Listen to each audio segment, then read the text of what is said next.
Parliamentary party does have confidence. Theresa May survived a rebellion in her own party. In a no-confidence vote on Wednesday, she came out on top with 200 votes in her favour and 117 against. That's done little to boost the people's confidence in the government's ability to strike a better Brexit deal.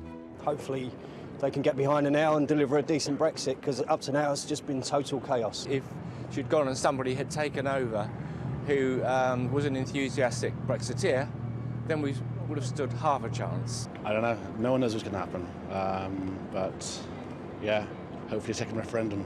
But May's survival did help the British pound. It strengthened from Tuesday's low of 1.25 to 1.27 against the US dollar. And the FTSE's up more than 2% since Tuesday. The Prime Minister headed to Brussels soon after, hoping to get better terms for the UK's exit from the single market, but EU officials say they've already conceded enough. There is no room whatsoever for renegotiation. But, of course, there is room, if used intelligently, is room enough to give further clarification. Analysts say May's margin of victory in the no-confidence vote suggests her Brexit plan won't make it through Parliament. If anything, the margin of victory tells us that the deal as it is pretty much dead, because even if she's able to get some tweaks from the European Union, the fact that 117 Conservative MPs voted against her, given her fragile majority, means that she's unlikely to get enough tweaks to satisfy all of them.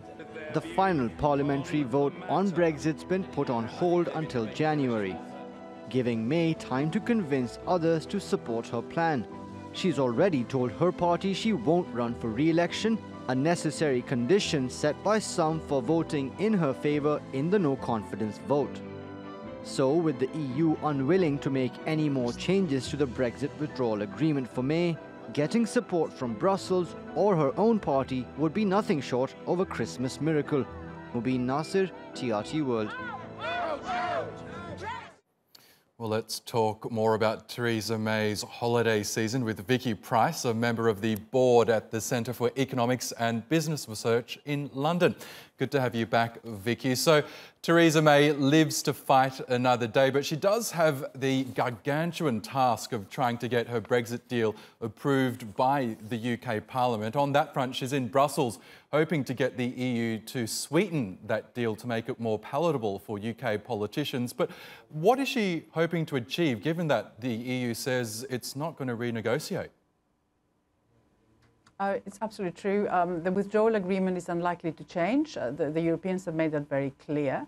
But what can happen is that the political declaration which is attached to it can be quite flexible, can be redefined a little bit more clearly, can give some assurances in relation to the backstop, which is the thing that is worrying everybody in the UK, and that is the issue of the relationships between Northern Ireland and the rest of the country, because certainly we do not want to have a different regime there than will be the case for the rest of the country itself, and that's the big stumbling block. So the worry that everyone has had, and that is why the likelihood was that the withdrawal agreement would have been voted down if it came to Parliament on Tuesday as it was supposed to do, is really that this backstop would last perhaps forever.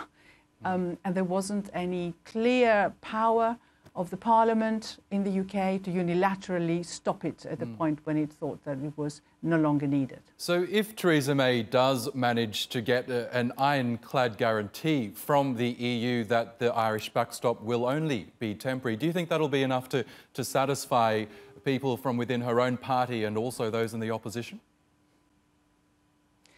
I don't think there will be an ironclad guarantee. It is impossible to do that. I think what she may be able to get is a form of words that say that should we get to the point where we haven't, in fact, managed to make enough progress on the trade agreement, which of course is what is supposed to be negotiated during the transition period, and the backstop perhaps would be coming in force because of that.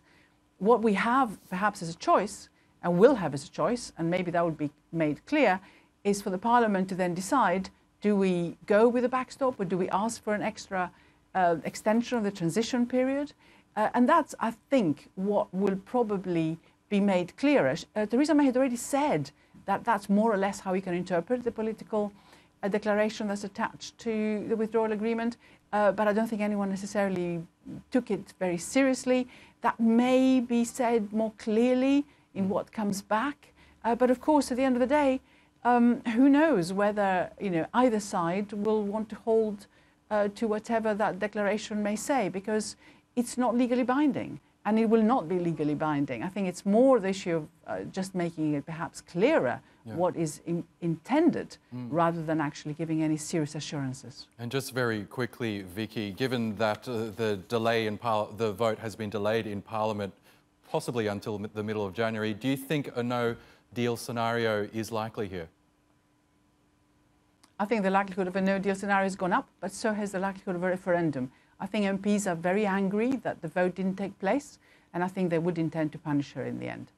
Okay, Vicky Pryce in London, thank you as always for your insights.